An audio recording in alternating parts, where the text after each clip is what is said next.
Bonjour Colline Serrault. Bonjour.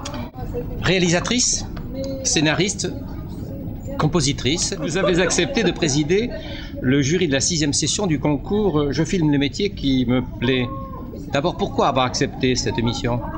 Parce que je pense que c'est les gens qui m'ont présenté ce projet m'ont expliqué à quel point c'était un projet vraiment avec des jeunes et qu'il y a énormément de gens de toute la France qui répondent à cet appel d'offres en fait de faire des films sur les métiers qui leur plaisent.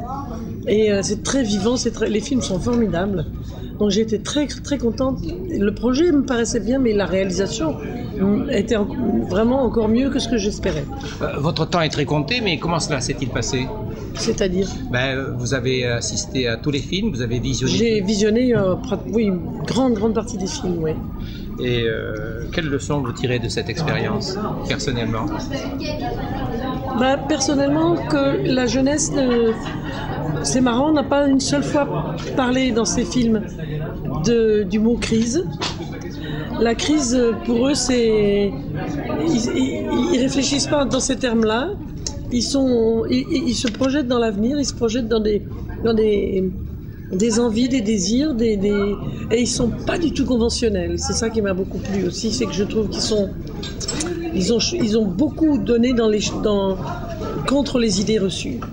Beaucoup de lycées professionnels ont proposé des films. Oui. Et vous leur avez dit, j'ai senti que c'était un message en direction de l'enseignement industriel, vous leur avez dit que dans une société, tout le monde était indispensable. Pourquoi leur faire ce message? Eh bien parce que j'en suis persuadée et parce que c'est un message qu'eux ne reçoivent pas assez. Et il y a une discrimination dans les métiers, il y a une espèce il y a des élites soi-disant, mais les élites ne feront rien s'il n'y a pas des mécaniciens, s'il n'y a pas toute l'armée magnifique des gens qui font des choses aussi avec leurs mains.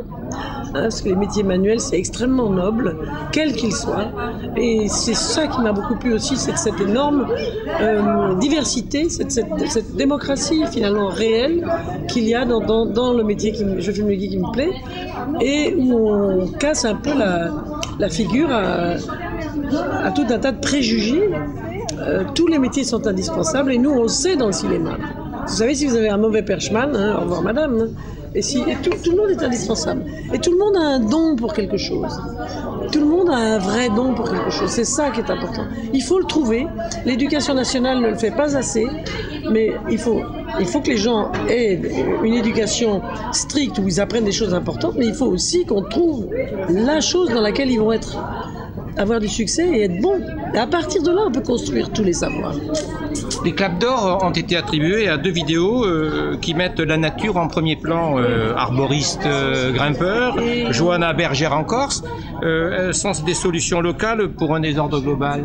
Oui, et je pense qu'en plus, la France ne s'en sortira pas, ni le monde d'ailleurs, sans une remise en valeur très profonde des métiers agricoles et d'une manière générale du monde agricole, parce qu'on mange mal, on mange chimique, on mange pesticides, on a des sols qui sont morts et on a des populations très malades, beaucoup de cancers, et ça c'est vraiment...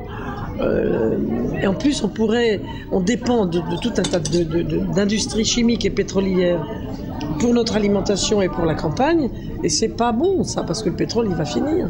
Donc ça nous a paru important de mettre en avant 2 métiers agricoles, 2 métiers qui ont à faire avec la nature, parce que c'est l'avenir, c'est ça l'avenir, c'est de localiser la production même d'énergie et les savoir-faire et la production vivrière des gens. L'autonomie alimentaire, c'est extrêmement important, parce qu'en ce moment les aliments coûtent de plus en plus cher, parce que le pétrole coûte de plus en plus cher, parce qu'il est en train de manquer.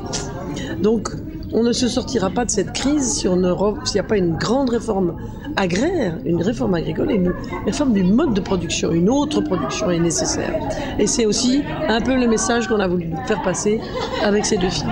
Donc partir bergère dans les montagnes corses alors qu'on pensait devenir professeur d'éducation physique et sportive, ça peut être une solution. Oui, mais c'est très bien d'être professeur d'éducation.